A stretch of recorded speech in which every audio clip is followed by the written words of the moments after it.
Olá, bem-vindos de volta à aula de Sociologia. Eu sou o professor Ademir Matos e vou trabalhar com vocês hoje a aula 9.2, continuando aquilo que nós já estudamos na aula 9.1.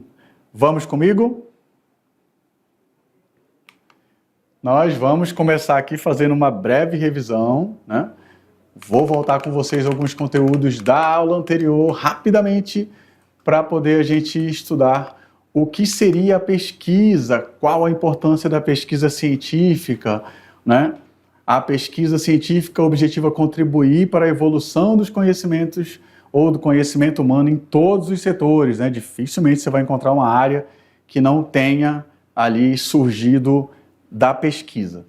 A pesquisa qualitativa, diferente da quantitativa, né? Que ela vem um pouquinho antes aqui, ela está diretamente ligada a números. Deixa eu marcar aqui a nossa canetinha. Ela está diretamente ligada a números, né? Ela só precisa disso para estatísticas e não leva em consideração a subjetividade ou as opiniões das pessoas. Não tem entrevistas como nós temos aqui nas pesquisas qualitativas, né? Elas não necessariamente, diferente da quantitativa, elas não visam números. É só lembrar que quantidade tem a ver com números e qualitativa tem a ver com essa observação, com entrevistas, observação de campo e assim por diante, certo? E na pesquisa nós temos fontes, né? Quais são as fontes? São primárias, são secundárias? As fontes primárias podem ser desde uma fotografia até uma obra de arte, né? E você pode também pesquisar desenhos, programas de rádio, programas de TV, revistas, livros e assim por diante. E a pesquisa secundária é tudo aquilo que é resultado das discussões realizadas no material da fonte. Então, se eu pesquisei um jornal, tudo aquilo que surge de discussão como resultado daquele jornal que eu pesquisei é uma fonte secundária de pesquisa, certo? Depois também a gente tem aqui o resumo, né, que nada mais é do que uma leitura inteligente do texto, aonde você pretende entender, explorar, né, de forma concatenada, resumida, que a palavra já responde, né? Você tira aquilo que não é... você tem primeiramente as primeiras impressões e você abrevia as informações ou a informação de um outro conteúdo ou de um conteúdo todo, para que você tire aquilo que não é muito importante, né, os anexos, e guarde somente aquilo que é mais importante. Aqui nós temos o que deve conter, né, dentro de um resumo, um título, que eu fazia aqui do lado, ó, um título, o corpo do texto, tá? E as referências quando tudo é só em uma página, uma lauda e assim por diante. O título pode ser o original ou do autor, depende do que o professor pedir para você. O corpo do texto é tudo que você desenvolveu, o parágrafo na introdução, desenvolvimento e a conclusão, que você estuda em redação. E a referência, ela parte de algum texto, de algum livro, né, enfim, uma revista. Fichamento já é um método de armazenamento, controle, consulta de informações sobre livros, filmes, séries e assim por diante, tá? Essa técnica ela é muito utilizada para ajudar a gente a gravar informações chaves, tá? Eu fiz essas anotações aqui para mostrar justamente como é feito o recorte dos parágrafos ou das citações que são muito utilizadas nos fichamentos, tá? Aqui é seguindo o modelo de ficha catalográfica que você também pode fazer no computador, né, ali usando a lauda e tudo mais, quando vai ter o professor manda o modelo, apresenta o modelo, mas essas fichas na maioria das vezes são muito práticas para quem não tem um computador ou não dispõe de um computador com facilidade. Você compra essas fichas ou imprime elas e escreve, elas são muito baratas, costuma ter em papelaria, né, em mercados e assim por diante, fica na parte ali da papelaria dentro do seu mercado, onde ficam os cadernos. Quando você encontra, ele é separado por numerações, tá? Cada numeração é um tamanho e você escolhe aquela que mais te agradar para você armazenar, carregar dentro do caderno, da mochila e assim por diante, ou em alguma pasta.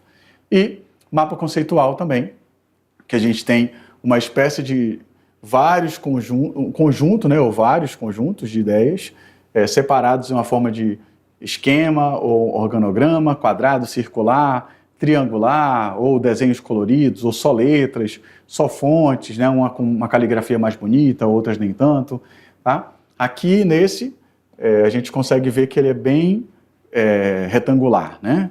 Não temos círculo, não temos muitas cores, é só um azulzinho mesmo. Então isso aqui vai depender muito de como você quer organizar os seus dados. Aqui é somente um exemplo, vocês podem procurar mais na internet, caso tenham dúvida ou queiram partir para esse tipo de pesquisa, né, na hora que vocês forem ali. Ajuda muito, tá? Você fazer um tipo de esquema para gravar o que você está estudando. Por último, a resenha, que é uma das mais importantes, se não a mais, que ela é, de uma forma resumida desse texto, ela seria uma avaliação crítica, né, uma comparação do seu assunto. Então, ela é uma leitura onde a gente vai fazer uma avaliação crítica daquilo que nós lemos, daquilo que nós entendemos, tá? Diferente do resumo, que só tira algumas palavras e deixa só o essencial, a resenha não é só tirar palavras, ela precisa trazer uma crítica em cima daquilo que foi lido, absorvido e resenhado, tá? A resenha é produzida para mostrar a opinião crítica do autor, a crítica aqui de novo, né? Sobre os livros e documentos já lidos. Além disso, ajuda a guiar o leitor sobre determinado assunto. Na faculdade a gente usa muito porque ela ajuda a desenvolver a leitura e a escrita de forma plena, tá bom? E aí a gente segue aqui para um resuminho mais enxuto ainda, né? A gente trabalhou o que é resumo e aqui, ó, nós temos 2 pequenos resumos do que significa a pesquisa quantitativa e a pesquisa qualitativa, né? Estão aqui. Vamos começar lendo a seta de cima. O que prioriza? A quantitativa, né, que eu vou colocar aqui, ó, o que eu disse para vocês. É só lembrar dos números. Prioriza apontar numericamente a frequência e a intensidade dos comportamentos através de métodos estatísticos, né? Quem não lembra de estatística, que a gente tem aqueles gráficos, né? Temos os gráficos de pizza e nós temos aqueles gráficos de barras, onde a gente apresenta alguma porcentagem, tá? Isso aí que é o símbolo da estatística. A coleta de dados é estruturada e objetiva, focada o que, gente? Em números, tá? E a pesquisa qualitativa, ela está mais relacionada com o levantamento de dados sobre as motivações de um grupo, em compreender e interpretar determinados comportamentos, a opinião e as expectativas dos indivíduos de uma população. É exploratória, portanto, não tem o intuito de obter números. Então, ela é diferente da de cima, porque ela não tem números como resultados, e sim a opinião dos indivíduos, os comportamentos e assim por diante. E nós temos a segunda parte, que seria o resumo, o fichamento, o mapa conceitual e a resenha. O resumo do resumo, que nós estamos resumindo a partir da aula, né? O resumo seria o quê? Reduzir e abreviar a informação de um outro conteúdo. Nós conseguimos resumir o resumo do resumo, entenderam? Então, nós temos aqui um resumo mais resumido ainda sobre o que significa ele. Depois, o fichamento. Uso de fichas para o armazenamento de informações pesquisadas. Mais um resumo do conceito de fichamento, certo? O que seria? A gente usa fichas. Mapa conceitual, né? É lembrar que ele precisa ali, né, ter uma estruturazinha, né, ou não, né? Você pode só escrever. Estruturas esquemáticas que representam conjuntos de ideias e conceitos. Chaves. Por que chaves? Porque elas têm que te lembrar daquele tema que você está estudando. Não adianta você fazer um negócio todo colorido, bonito, se você não vai lembrar depois, né? E a resenha, que é a produção de um texto de forma crítica, a partir de um livro ou documento em que pode ser bem explorado, né? Visto esse pequeno resumo de tudo que nós estudamos, nós vamos agora para as atividades.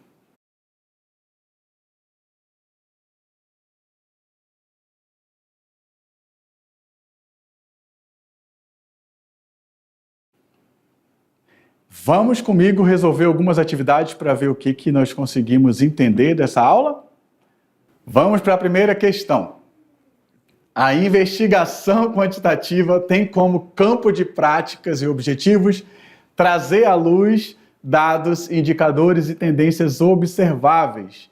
Deve ser utilizada para abarcar, do ponto de vista social, grandes aglomerados de dados de conjuntos demográficos, por exemplo, classificando-os e tornando-os inteligíveis por meio de variáveis. A investigação Qualitativa trabalha com valores, crenças, representações, hábitos, atitudes e opiniões. Adequa-se a aprofundar a complexidade dos fenômenos, fatos e processos particulares e específicos de grupos mais ou menos delimitados em extensão e capazes de serem abrangidos intensamente. As ciências sociais lançam mão de métodos quantitativos e qualitativos descritos sistematicamente no texto acima. Considerando essas definições, assinale a alternativa correta. Alternativa A. Em ciências sociais, o pesquisador deve obrigatoriamente optar por pesquisas quantitativas ou pesquisas qualitativas, dada a incompatibilidade entre os dois métodos. Alternativa B. O método quantitativo, por utilizar instrumentos matemáticos, consegue apreender a totalidade das dimensões dos fenômenos sociais. Alternativa C, o método de pesquisa de survey se refere a um tipo particular de pesquisa social, qualitativa. Alternativa D, o estudo de caso é uma técnica clássica nas análises quantitativas. E alternativa E, a principal característica da pesquisa quantitativa está em seu potencial de generalização dos resultados obtidos, desde que a amostra seja representativa. Vou dar um tempinho para vocês darem uma analisada e marquem a alternativa correta.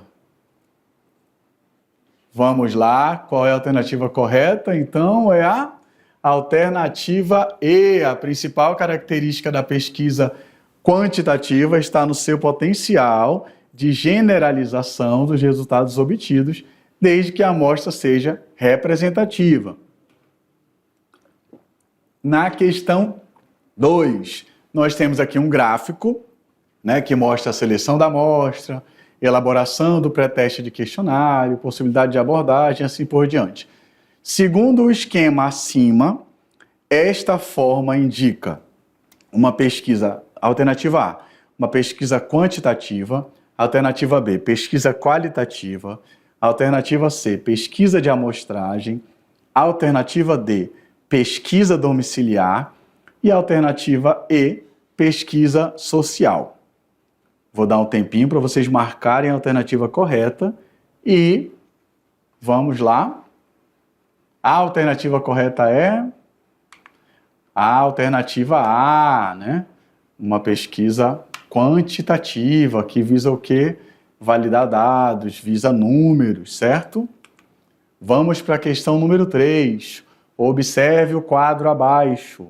Dentro do quadro nós temos 6 linhas. Dentro dessas linhas nós temos os textos: dados observados, coletados no ambiente natural, pesquisador como instrumento principal, avaliação descritiva, abordagem da importância e do significado que as pessoas dão às suas experiências de vida, observações comportamentais e interações sociais, enfoque indutivo.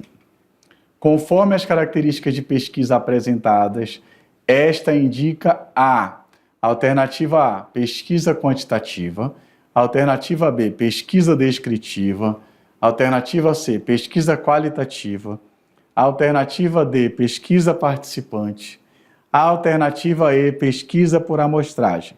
Vou dar um tempinho para vocês marcarem a alternativa correta.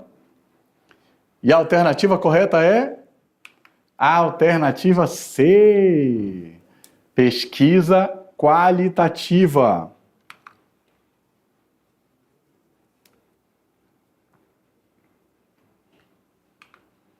Questão número 4. O resumo pode ser considerado como uma leitura inteligente do texto que se pretende entender ou explorar resumidamente. A leitura inicial é uma forma de reconhecimento do texto. O leitor vai sentir as primeiras impressões do texto. São partes indispensáveis de um resumo. Alternativa A, apenas o título é referência. Alternativa B, fichamento do texto. Alternativa C, uma pesquisa científica. Alternativa D, somente o corpo do texto. E alternativa E, título, corpo do texto e referência. Eu vou dar um tempinho para você marcar a alternativa correta. E a alternativa correta é a alternativa E. Título, corpo do texto e referência, certo? Eu imagino que todo mundo acertou essa, né? Por favor. Na questão 5, nós temos a pergunta: defina o que é pesquisa científica. Então, aqui vocês têm um tempinho para elaborar um texto de 4, 5 linhas ou mais, né? Colocando ali o que vocês entenderam por pesquisa científica.